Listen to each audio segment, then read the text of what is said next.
बेटा ये हम दूसरी रिकॉर्डिंग में कवर कर रहे हैं क्योंकि पहली रिकॉर्डिंग सेव हो गई।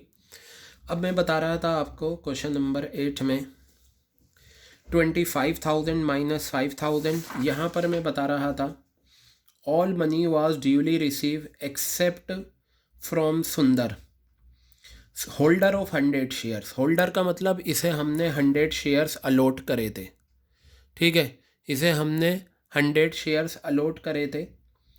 सुंदर ने हु फेल टू पे allotment and first call money, ना इसने अलॉटमेंट दी ना इसने फर्स्ट कॉल दी। तो इसका मतलब हमें सुंदर का क्या निकालना है वर्किंग करके। सबसे पहले तो ये पता लगाओ कि सुंदर ने कितना पैसा अलॉटमेंट के टाइम नहीं दिया। क्लियर है बात? तो चलिए देखते हैं।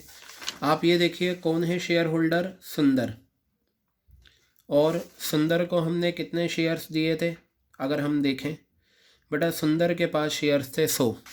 ये 100 शेयर्स ये अलॉटेड शेयर्स हैं। क्या हैं ये? अलॉटेड। अगर अलॉटेड गिवन हो तो अप्लाइड निकालो, applied shares. If allotted shares are given then you will compute applied. अब बेटा फॉर्मूला आपको लैंग्वेज में पता है, अप्लाइड होते हैं तो प्रोराटा कैटेगरी का अप्लाइड ऊपर रखते हैं। और अगर आप यहाँ देखें तो एक ही प्रोराटा कैटेगरी है, ये तो रिजेक्ट वाली है। जो रिजेक्शन होता है वो प्रोराटा कैटेगरी नहीं होती। तो 1500 वालों को 1000 शेयर्स दिए, तो ये जो सुंदर है ये इसी कैटेगरी में बिलोंग करता है। हाँ, अगर इस क्वेश्चन में 2 प्रोराटा कैटेगरी होती तो क्वेश्चन बता देता कि सुंदर किस कैटेगरी से बिलोंग करता है, ठीक है। तो अब मैं यहाँ पर लिखूँगा 1500 अप्लाइड ऊपर, 1000 इस कैटेगरी के अलॉटेड, और सुंदर को 100 शेयर्स हमने अलॉट करे हैं। कैंसिल, कितना आ गया ये 150 शेयर सुंदर ने अप्लाई करे हैं। अब बेटा मैं ये पता लगाना चाहता हूँ कि सुंदर ने कितना पैसा एक्स्ट्रा दिया है एप्लीकेशन के टाइम। तो उसके लिए हम निकालते हैं शेयर्स अप्लाइड, ठीक है। क्या लेंगे? Shares applied. फिर हम लेते हैं शेयर्स अलॉटेड, ये हमारा आ गया शेयर्स अलॉटेड। फिर मेरा आ गया application money receive, application money receive, ये आ गया। फिर मैं लूँगा share capital, then share allotment. क्या लूँगा? शेयर अलॉटमेंट, ये आ गया, ठीक है। क्लियर है? तो अब आप यहाँ पर क्या करें, 150 शेयर्स इसने अप्लाई करे हैं, 100 शेयर्स अलॉट होंगे।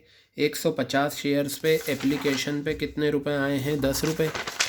तो ये 10 रुपये आ गए, 1500 ये आपका आ गया।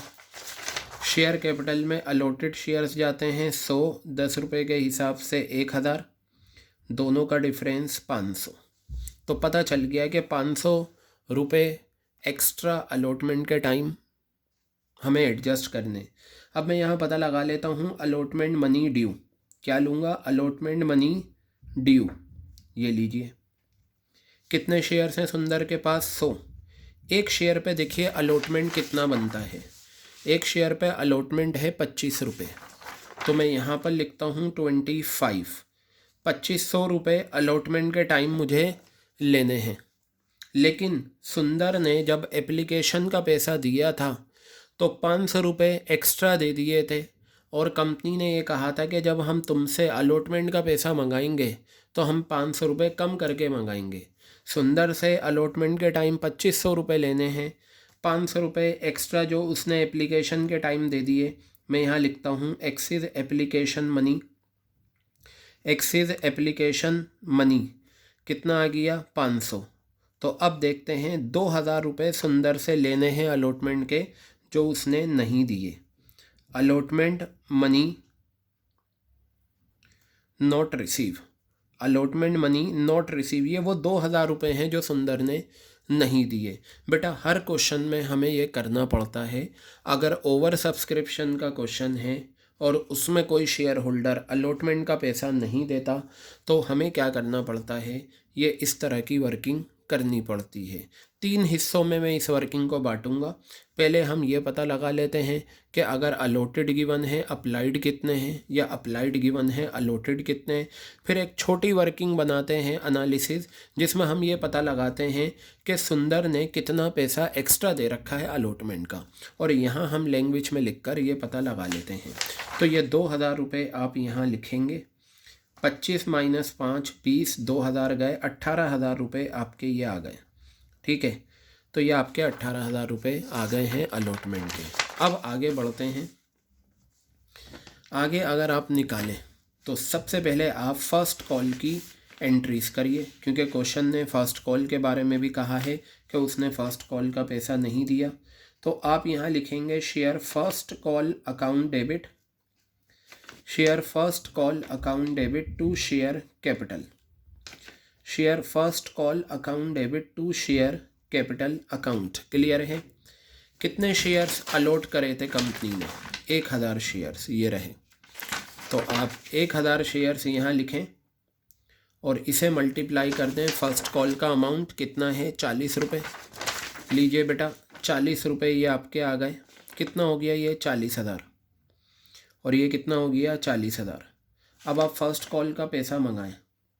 Bank account debit to share first call account, bank account debit to share first call account. Clear है?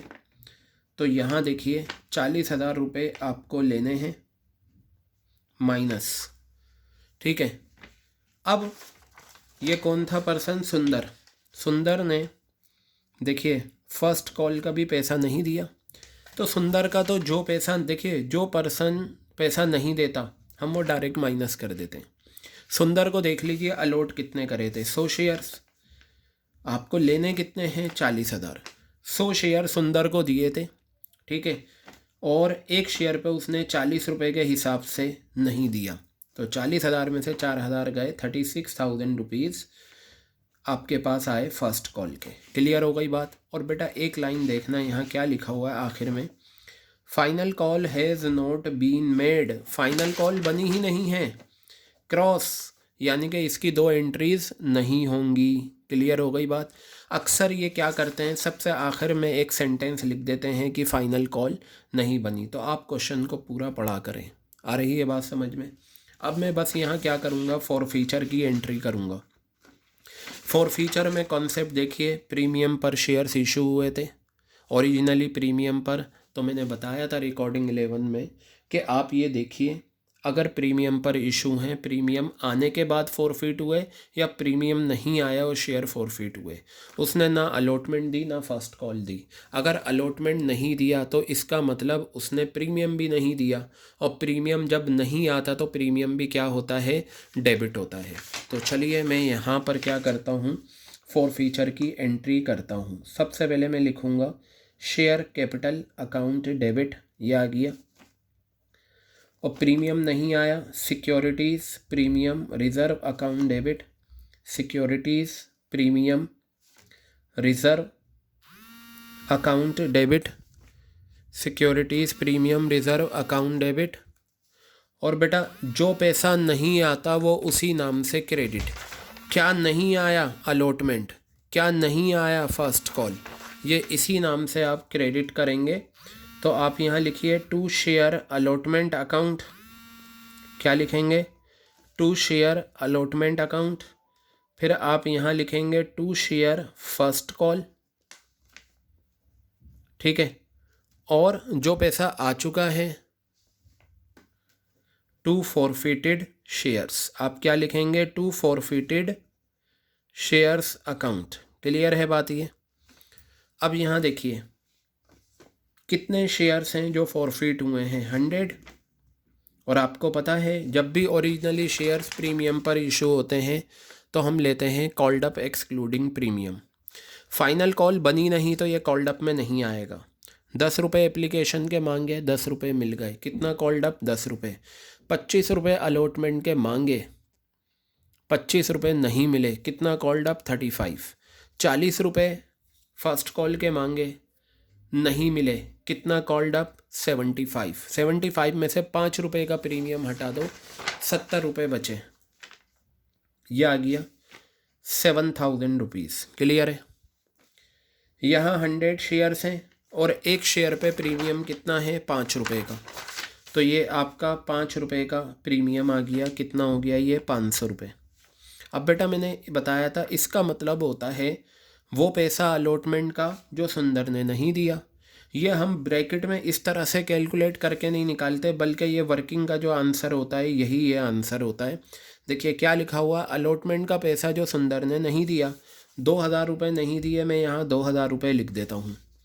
तो ये जो आता है ये आपका हमेशा याद रखना वर्किंग से आता है। अब आप फर्स्ट कॉल में क्या लिखेंगे, 100 शेयर्स हैं और एक शेयर पे 40 रुपये उसने नहीं दिए, 4,000 ये आ गए। ठीक है, 1,500 रुपये ये आ गए आपके। क्लियर हो गई बात। अब इसके बाद आप री इशू करिए। री इशू में आपको बताया his shares were later forfeited, share forfeit हो गए और री इशू कर दिए श्याम को 60 रुपये पर शेयर, 70 पेडअप। पेडअप को छोड़कर जो दूसरी फिगर है वो री इशू प्राइस है। मैंने आपको समझाया था शुरू में, पे करने थे 70, पे करे 60 रुपये, 10 रुपये कम करे, ये आपका नुकसान है। तो बेटा यहाँ पर हम लिखेंगे बैंक अकाउंट डेबिट, यह आ गया forfeited shares account debit, forfeited shares account debit, यह आ गया to share capital, to share capital account. Clear है बात ये। यहाँ पर आप देखेंगे कितने शेयर्स री इशू है, सारे री इशू हो गए। कितना री इशू प्राइस है, 60 रुपये। तो 100 शेयर्स इंटू 60 कितना आ गया, 6,000। और 100 शेयर्स हैं, 10 रुपये का नुकसान है, 1,000, 7,000 रुपये ये आ गए आपके। बताइए क्लियर हो गई बात।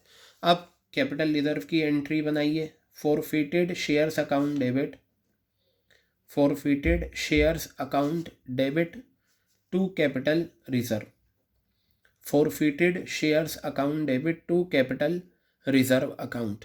ये कैसे होगा, फ़ायदे में से नुकसान माइनस करो, क्योंकि जितना फॉरफिट करा है उतना ही री इशू करा। फॉरफिट कितने करे हैं, 1,500। ये लीजिए मैं यहाँ कर देता हूँ, 1,500 रुपये का फॉरफिटेड अमाउंट है और 1,000 रुपये का नुकसान है। तो बेटा 500 रुपये का कैपिटल रिजर्व आपका आ गया। ये देखिए कितना आंसर दे रखा है, कैपिटल रिजर्व 500 रुपये दे रखा है या नहीं, हमारा कितना आया, 500 रुपये। तो बेटा ये क्वेश्चन नंबर 5 हमने 2 रिकॉर्डिंग में करा, एक पहली रिकॉर्डिंग और एक ये दूसरी रिकॉर्डिंग। तो जितने भी क्वेश्चंस हमने अभी तक करे हैं सबका प्लेटफॉर्म एक जैसा है। ठीक है बेटा, सबका प्लेटफॉर्म क्या है, एक जैसा है।